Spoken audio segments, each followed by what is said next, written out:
Pedonda bizim yüreklerimizde zahir sırfen Kur'an okumak değil.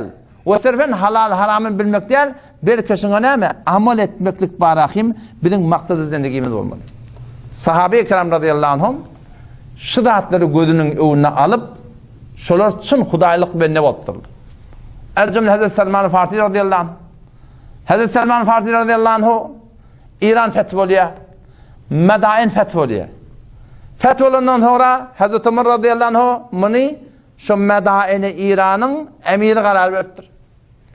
Onun bunun Hazreti Səlman Fārsi radıyallahu anh ağladan bilen namaz okuyanın sonra çıkıp vuruyor. Daş çevreye bir kadam vurmana.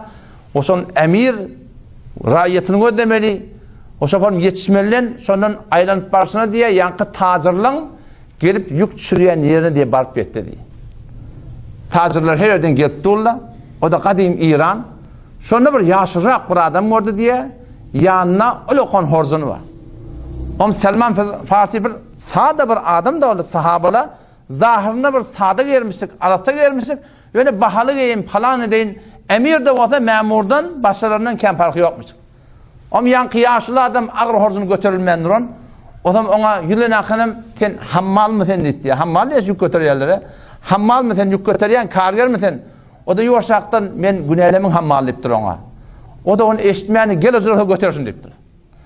Yankı o lokon ağır horzun niye burada? Yankı zordan girişini alıp uğradı diye. Nereye gitmeli? Musabıkana gitmeli dedi. Bolya. Sen düşe o deyiptir o zaman. Şimdi Səlman Fārsi radıyallahu anh soğab için götürttür beni. Kredi için götüren adı yok. Şuna kömekçi olacak oraya.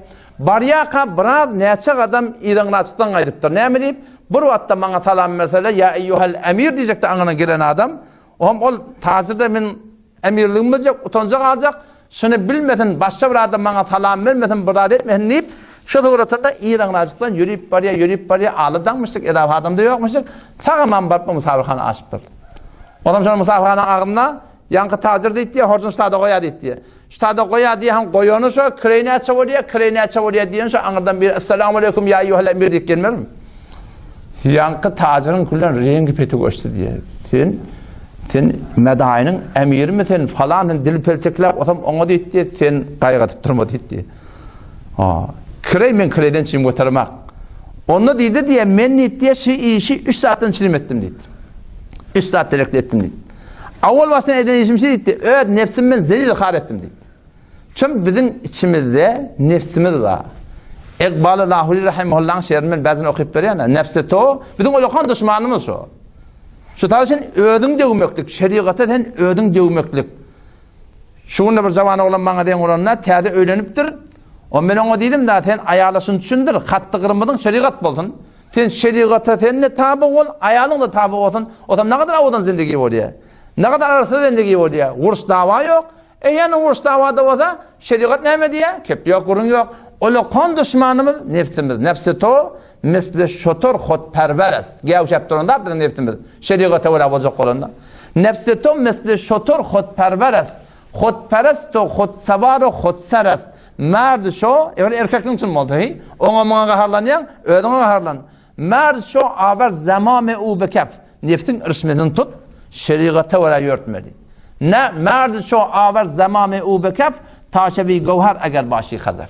Her ke berkhud nis fermanış raban, mişevet ferman pezir az digeram. O den ödüne verilmeyen ordun.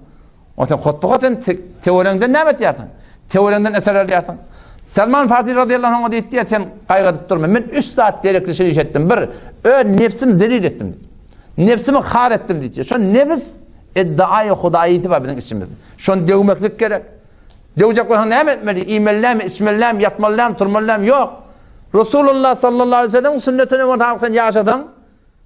Avdallanmakında, toyunda, yatında, labasında, yerinde, içerinde, yatarında, turanda. Sen adam peygambere mutabık et, hem medatlarında sen nefsin var ya terbiyet verip duran adam oluyor. İkilenizde ne için ettin? Burada deydin diye ki bir garip adama kömeğe deyin. O Müslüman neymişti taraf? O işlerinizde ne şununla ben şunu düşündüm diye ki hammali iş ne kadar kıyın işmiştik. Şu dakika önce su sihir ottur, ola kan horzun. O zaman ne hitap ettik de, yankı gururumuz başlayak kurunda, Peygamber Aleyhisselam ne diyor? Men qara'al Kur'an. Bir Kur'an'ı okuydu. Ve teallemehu.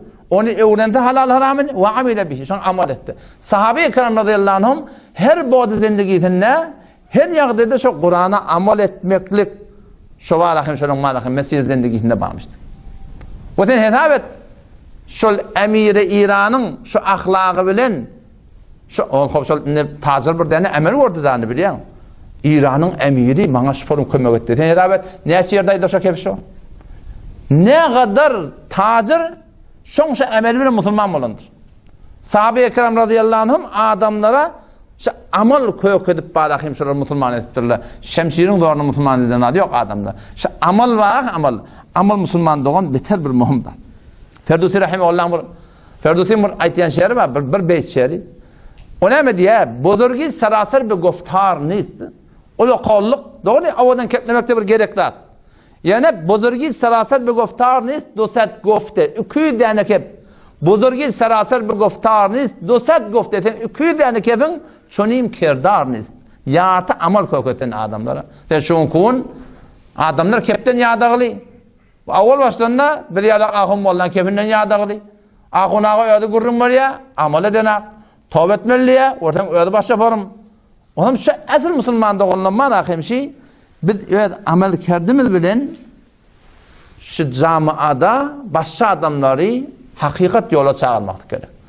Lağıl başka bir adam doğru yol alıp bilmezse bizim bet emelimiz olmasa, bizler bet emelimiz olsa ne yapmalı? Başka adamın bizim amelimiz olur. Ey çekten ey. Bana bol bir şey diyebilirim. Şunu diydirmelerden, o şunu diydirmeyecek o ne yapmalı? Kur'an'a sünnete mutabık yaşamak.